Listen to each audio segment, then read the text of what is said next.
right, you're listening to Today 95.1 FM, Voice of the People. Great to have you here with us this morning as we kick off the show on a newspaper review segment for today's quest. And going through the papers this morning, we'll start with the Vanguard newspaper. In the Vanguard, I've got here why Supreme Court declined to set aside Imo judgment. That's in the papers this morning. Why Supreme Court declined to set aside Imo judgment. And then you also have here insecurity, how government can win the war. Ojo, security expert, is the one speaking there.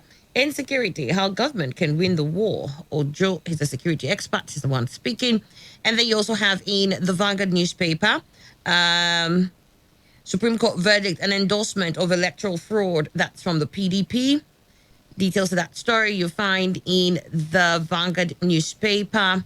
And then also in the Vanguard newspaper, we have here a story with the caption, no immunity for legislative heads. No immunity for legislative heads. Details are in the Vanguard newspaper. And then finally, how Buhari's percentile arguments aid Boko Haram's religion war. How Buhari's percentile arguments aid Boko Haram's war. That is also in the Vanguard newspaper. So let's get this started. Very quickly now, we have here Ihedioha loses again as Supreme Court declines to set aside Imo judgment. The Supreme Court on Tuesday declined to restore Emeka Ihedioha of the People's Democratic Party, PDP, as governor of Imo State. The Apex Court, in a decision by a 7-man panel of justices led by the Chief Justice of Nigeria, CJN, Justice Tanko Mohammed, reinstated the judgment it gave on January 14th, which declared Hope Uzodinma of the All Progressives Congress, APC, as the validly elected governor of Imo State. In the lead verdict, which was delivered by Justice Olukayode Oriwola, the Apex Court held that Ihedioha's application to set aside the judgment that removed him from office lacked merit. It held that the application was an invitation for the Supreme Court to sit on appeal over its own final judgment. Though it dismissed the application, the Apex Court refused to award costs against the applicants. However, a member of the Apex Court panel, Justice Sentus Nweze, disagreed with the lead verdict and gave a dissenting opinion that allowed Ihedioha's application. Nweze said he was satisfied that the judgment that declared Uzodinma winner was entered in error. He held that the Apex Court has a duty to, in the interest of justice, set aside this decision that was given in error. All right, well, you have that story. It's in the Vanguard newspaper. The caption there reads, Ihedioha loses again at Supreme Court as Supreme Court declines to set aside Imo judgment. They said they can't sit over their matter. They're not looking at the merits or demerits of the issue, but we just can't sit over our matter. It's like an appeal over our judgment, and that's unheard of. We're not going to do it, not now, not ever. Well, joining me this morning, I've got Fine Face in a minute. Fine Face, it's been forever. I mean, I had to track you down. International Fine Face in a minute. Good to have you on the show. Thank you, Ania. Thank you, Rivers people. Nice to be here again after a while. Indeed. Yeah. And I've got Izuchukwu Riches Obani. I remember Bible Apologetic. I mean, that's very prominent now. But I also know that you are a social political analyst. So great to have you here this morning. Good morning, Annie. Good morning, Nigeria. So let me start with Fine Face in a minute. Ihedioha loses again at the Supreme Court to set as Supreme Court declines to set aside Imo judgment. The court says, we are not even going to look at it. This is you asking us to appeal our own judgment, and we will not do that. Yes, it's just like writing to the Supreme Court and asking them to review their judgment is just like telling them to be a judge in their own case. And it's a way of reviewing themselves. I said it's ab initio when people were, really facing the Supreme Court to review the judgment. One, I said, if that happens, the rulings of the Supreme Court in this country will no longer be respected. And again, the Supreme Court wouldn't do so because they are the final court of, jurisdiction in this country. So it will be difficult for them to review that. Now, out of the 3, cases that are brought before them, 2 have been decided. So we shouldn't expect something different from the Zamfara case that is coming up on the 17th of this month from what we are told. So I don't think we should expect anything less. And that will be a strong signal to people when they are taking matters there to know that when they have decided a matter, it remains final. All right. Thank you very much. Your thoughts there. Is it Chukwu Riches? Those who say they are learned convinced us that it is not the first time that people are approaching the Supreme Court for a review of their decision. Okay, and you notice that it was members of the legal profession, the SANs, that led in the matter. Okay, and they said it's constitutional for the Supreme Court to review it, and the stance of the dissenting voice, the Wednesday, the Honorable Justice Chima Wednesday, you mentioned another name, shows that it's possible for them to review their case. So I don't think that's the major point of their decision. But he's the only one who says it. Yeah, but the fact that he says it says that it's possible, that there is an error. Hold on, that he says it doesn't mean that it's something that can be done. I mean, you have several other, yes, because you're saying if he's saying it, that that it can be done. That's what he says. It doesn't mean that it is so. Oh, yes, I agree. Can't be the truth. I agree. There's several others who say possible. It can't. The possibility is what I'm looking at. And I remember last here year is shared by one. Yeah. Remember, I said the seven panel justice. Yes. Yeah. So if you have all seven who believe in one, and then you have another justice somewhere else who says this is possible, that doesn't make it true. This what the position all right, of seven. But last year, I remember Tony Cole and the APC approached the Supreme Court to review their earlier decision on the pre-election matters, that barred them from fielding electoral candidates. Okay, I also have other issues. Why is it that it was the Chief Justice of the Federation, Tanko, that made the earlier verdict, that declared they led the panel? Why is it that he's the same person also leading this panel? Why didn't Justice Mary Odili lead the other panel of the Bayelsa case? Why? It should have been given to another person. Why should it be given to another person? Since it's a review, the lead person should be changed just for justice to be seen to have been done. But then that's what they're saying. They say we're not reviewing. So in the point of putting another person, what are you saying? That we're reviewing with style? The possibility, to you're putting somebody case. else. That means you're even saying already that we're reviewing. Somebody else is looking at what was given out. All right, one more issue. It does seem to me that the person with the judge with the dissenting voice, I don't want to sound this way, but I have to, at least on exceptional cases, is from the Southeast.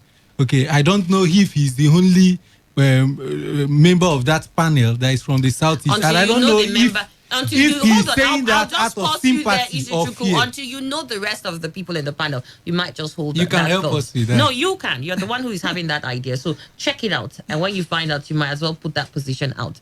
Why Supreme Court declined to set aside Imo judgment is another story you find in the Vanguard. The Supreme Court on Tuesday declined to restore Emeka Ihedioha of the People's Democratic Party (PDP) as governor of Imo State. The apex court, in a decision by a 7-man panel of justices led by the Chief Justice of Nigeria, Justice Tanko, reinstated the judgment he gave on January 14, which declared Hope Uzodinma of the All Progressives Congress (APC) as the validly elected governor of Imo State. In the lead verdict that was delivered by Justice Olukayode Riwola, the court held that the Ihedioha's application to set aside the judgment that removed him from office lacked merit. However, a member of the Apex Court panel, Justice Sentus Nweze, disagreed with the lead verdict. That story you find in the Vanguard newspaper. These are the reasons why they have declined to set aside Imo judgment. Moving on, insecurity, how government can win the war. Leka Ojo is a security expert, a certified golden member of the International Security Association, Switzerland, and a chieftain of the ruling All Progressives Congress (APC). And in this interview with the Vanguard, Ojo speaks on the current affairs in the country and what the government of President Muhammadu Buhari must do to win the war against banditry, terrorism, and insurgency. When asked his assessment on the state of affairs in Nigeria, he says we've been so unlucky in this country for a very long time. God has blessed us with material, mineral, and spiritual resources, but I don't know if I should say that God has punished us with the issue of leadership.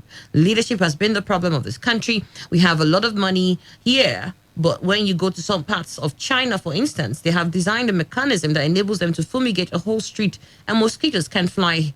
But here in Nigeria, if I see it, I will just think that I am dreaming. That's how far we are from development. The most unfortunate is that these Western things that we're talking about, our leaders go to this Western world and they won't copy anything from there. I don't want to single out the APC-led government for blame. Question is, which government did well since we attained independence?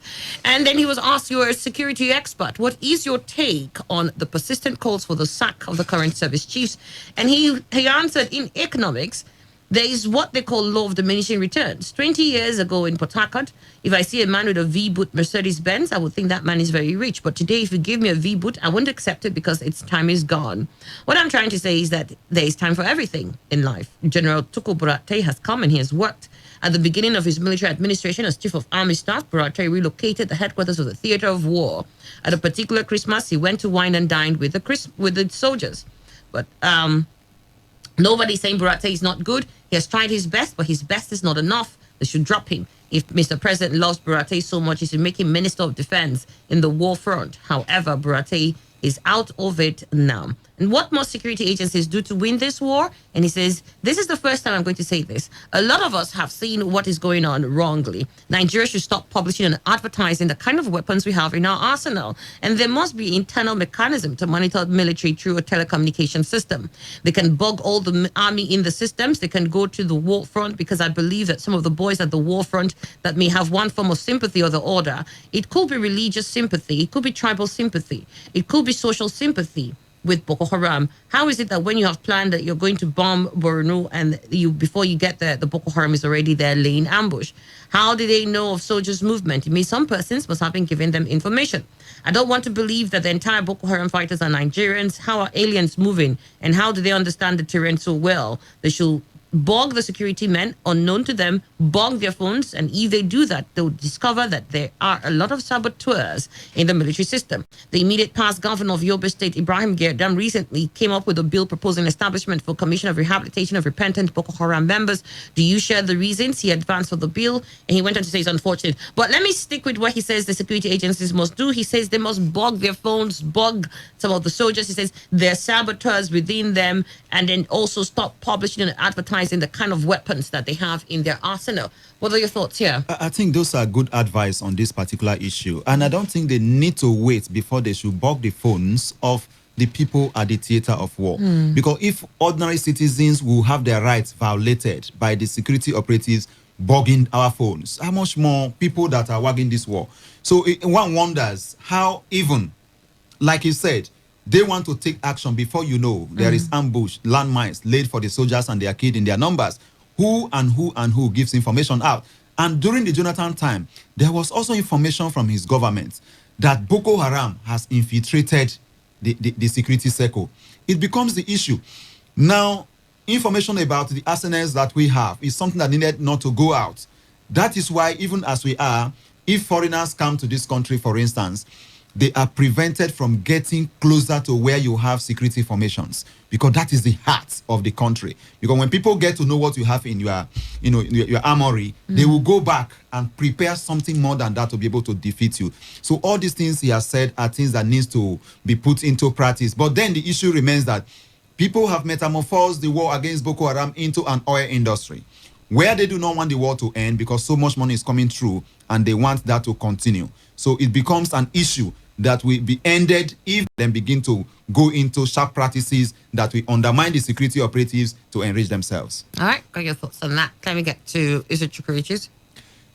Well, this presupposes that the security trade the Switzerland with and has got to the level of the award, believes that there is immense sabotage within the security system, within the army in particular. He believes that many of the footmen in the army, those at the war front, have some kinds of sympathy, social, ethnic, religious sympathy. I don't know if the ordinary man in the streets were to say that, if he will be taken seriously. I don't also know if there is anything he has said that President Muhammadu Buhari and his, course at the presidency have not heard before. This is the more reason why he should change the heads of the security agencies. This is the more reason why he should take drastic action. This is the more reason why he should investigate, to make sure that those in the system do not have their sympathies to the enemies of the state. Beyond coming to condole and sympathize and reassure Nigerians, this whole thing is now becoming very, very tasking to the patience of Nigerians. We have the DSS. How do they track phone numbers to get, the contacts, the identities of fraudsters? The DSS in collaboration with the EFCC. Why don't they do this, for the Boko Haram? What stops us from coordinating our telecom system to monitor the positions and the communication, flow, among the high-ranking officers of the military, to be sure that we fish out the saboteurs in the system? I think they know this, but they have refused to do anything. All right. And it's worrisome, terribly worrisome. It must be that either the president or the presidency knows what is happening, and for some strange reasons, they allow it, they tolerate it to go on, or they are being deceived by the heads of these security agencies, who, has been said by many, All right, let's move on to another an oil story. industry out of the war. Supreme Court verdict and endorsement of electoral fraud, PDP. That story is in the Vanguard. The People's Democratic Party, PDP, says the verdict of the Supreme Court on the review of its judgment on the Imo State governorship election is this disconcerting endorsement of electoral fraud, which places a huge burden on the court and the Lord Justices. The PDP, however, notes that in the face of the third verdict, Justice Chimamwe's judgment presents a glimpse of hope for the nation's judiciary. The PDP, in a statement by its Publicity Secretary, Mr. Kola Ologbondiyan, says what Nigerians expected of the Supreme Court since the error in its earlier judgment has been fully established was to summon the courage to affirm its infallibility by correcting the errors and handing over victory to the rightful owner or rightful winner. Sadly, it failed to do so. The PDP Publicity Secretary says the party abides completely by the judgment pronounced by Justice Nweze, which he says went straight to the substance of the PDP's application. Our party abides completely by every word of judgment of Justice Nweze as treated facts and are truly sacred. Justice Nweze's pronouncement, which went straight into the substance of our application, represents a universal view about the travesty of justice that occurred in the Imo State governorship election judgment. It is indeed unfortunate that the Supreme Court had a wholesome opportunity to redeem itself and correct its errors, but chose to hide behind a technicality to justify and endorse an electoral fraud. As a party, we hold on to this judgment. All election stakeholders must rally to create remedies for this pathetic situation created by the Supreme Court in the Imo governorship election before our entire electoral process becomes vanquished. The judgment will continue to haunt the Supreme Court. It has created a burden of precedence and fallibility on the court. More distressing is the fact that the judgment has heavily detracted from the confidence Nigerians and the international community reposed on the Supreme Court and our entire jurisprudence. Your thoughts here? Well, I wonder why the PDP is sounding like this. Is it because that particular judgment didn't favor them that they are sounding like this? Well, I know one of the justices had a different opinion. Even if 3 of the justices, 3/7, had different opinion, they won't still get it the way it has gone. Why did they praise the Supreme Court over Bayelsa? And now, because they lost Imo State, they are sounding like this. One thing they must understand is the fact that what we are talking about here is the Supreme Court of the Federal Republic of Nigeria. It is believed that what we have there, the 7-man justices, are the best brains we have in this country. Yeah. And we expect them to respect whatever they have said, haven't put them in there. I don't think this kind of language should be used against our Supreme Court of this country if we must see Nigeria as a place that institutions are made to be strong. I believe that 1/2 should not be seen as an undue that the Supreme Court has done them. They should accept this with all faith and then allow the system to go.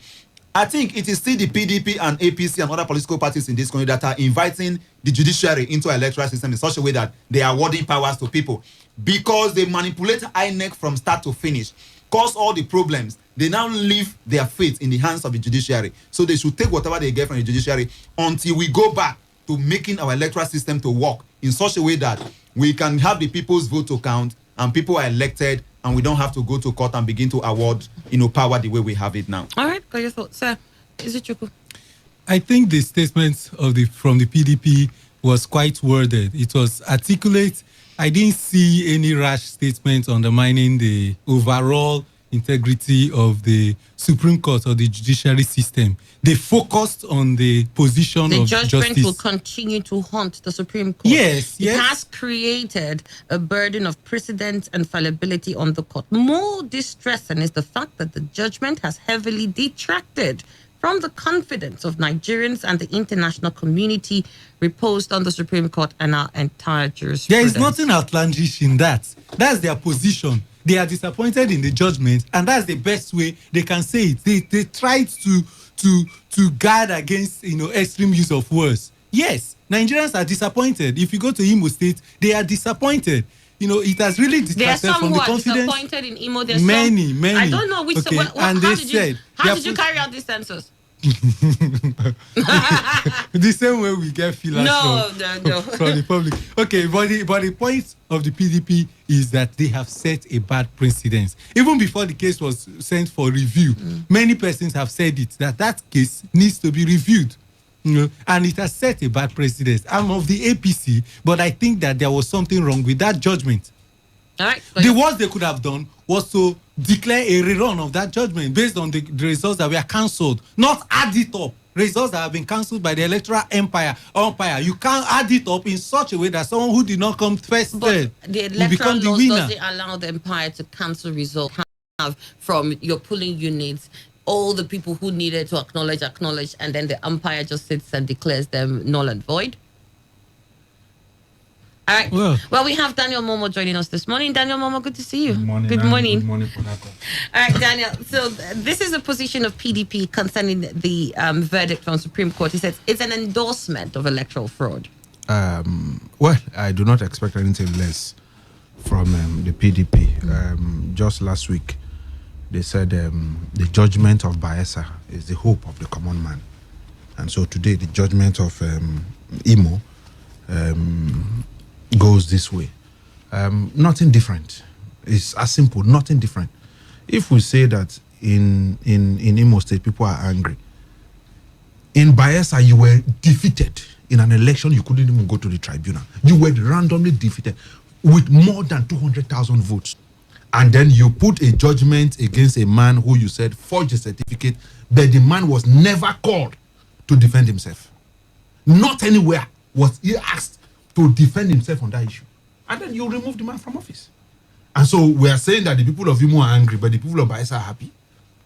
So is that what the Supreme Court is supposed to do now? Is the Supreme Court supposed to be doing? Okay, no. I hurt you over here. I'll please you here. No. We are just trying to. What the Supreme Court did in Bayelsa and Imo is like the Biblical word that says, when the edge is broken, the serpent will bite. They refuse to do that. They are saying we cannot review our judgment. We are not even going into it. We are not looking at it. It's as simple as that.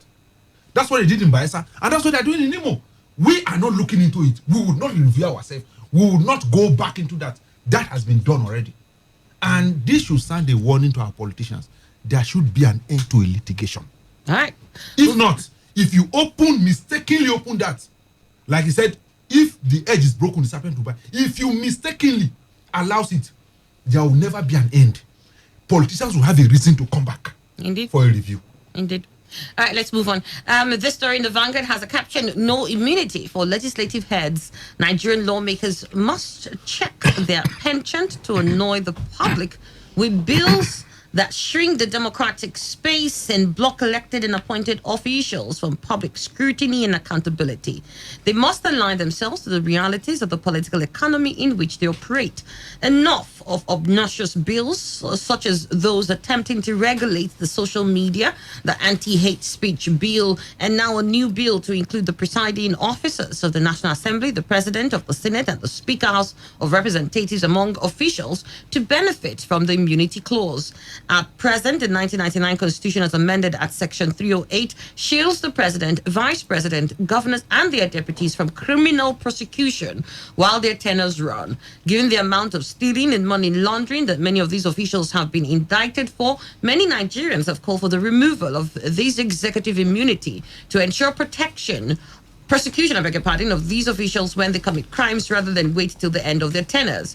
But this argument has always been countered with the view that the immunity removal will bring distraction to these heads of government and cost the public huge sums, as these officials would definitely defend themselves with public funds.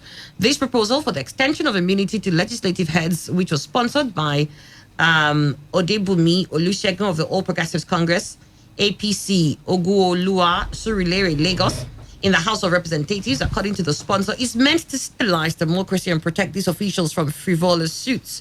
Although this bill has scaled the second reading in the House, the Speaker, Femi Gbajabiamila, has already opted out of such immunity, even if it is passed into law. We join the community of other well-meaning Nigerians to totally condemn this bill and call for its utter defeat. That is a story you'll find in the Vanguard newspaper. No immunity for legislative heads. Yes, I stand there. No immunity for them. We don't need them to keep immunizing them against the public. They need to sit there, do their work, and if they do what they are doing wrong, then they should be dragged to court. But the immunity that exists now for those other categories of public office holders, president, deputy, vice president, governor, I support those ones. I don't want people at that level to be distracted. And I think what I didn't hear on that list is whether or not the council chairmen have immunity. The council chairmen need to have immunity and their deputy because they belong to the constitutional three tier of government. So we should only have at that level president, vice president, governor, deputy governor, chairman and vice chairman of council, and should end at that. Others should stay, and of course, if they do what is wrong, they should be dragged to court. All right, got your thoughts there. Is it Chuku? What is the international best practice? What obtains in those countries we see as advanced model for democracy? I think the legislators in UK, in Britain, and in the US are not under immunity. Okay, and I also think that even now the president of the United States will not dare do certain things to undermine the Constitution of the United States. He will be impeached, or he will be brought to face the law. So there should be some limitations even for the immunity of those in the executive. For you to now want to rope in, bring in the local government chairman and all that, well, on the basis of 3/3 of government is fair enough. But I think even the one we have might, we have a country, Serap made reference to it, that removed immunity from their presidents, and nothing has happened. So it is true that our legislators are in the habit of concentrating on passing outrightly obnoxious, bills. I don't know for what purpose, to what purpose. It has passed second reading, and yet there has not been any public hearing. So they might as well go ahead and do what is in their hearts, since, there is no host bar, against them. If Nigerians speak, will they listen?